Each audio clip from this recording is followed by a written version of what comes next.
Polémique du président français Emmanuel Macron sur le départ des militaires français. Le Premier ministre du Sénégal a réagi fermement dans un message publié sur ses réseaux sociaux. Ousmane Sonko a réaffirmé la totale volonté de souveraineté de notre pays. Alioune Badara Kane. Je crois qu'on a oublié de nous dire merci. C'est pas grave, ça viendra avec le temps. L'ingratitude, je suis bien placé pour le savoir, c'est une maladie non transmissible à l'homme. Emmanuel Macron, en plein délire, serait-on tenté de dire. Visiblement, le locataire de l'Élysée n'a pas encore digéré le départ forcé de ses soldats du sol africain. Dans cette affaire, Macron veut se donner de beaux rôles.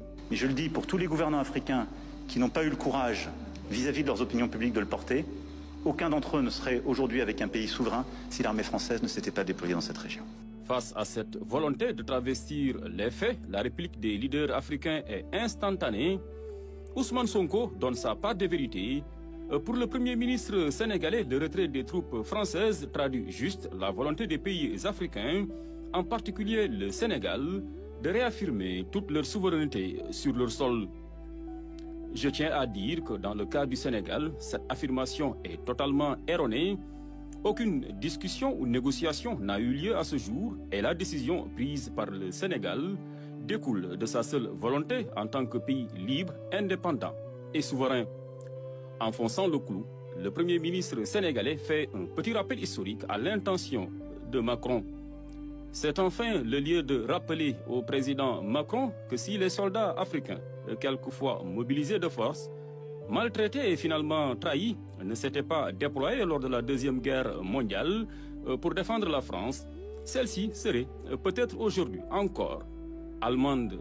Dans sa sortie, Ousmane Sonko est totalement en phase avec le président de la République, Bassirou Diomaye Diakhar Faye, qui avait réaffirmé lors du 31 décembre la nouvelle stratégie souveraine du Sénégal.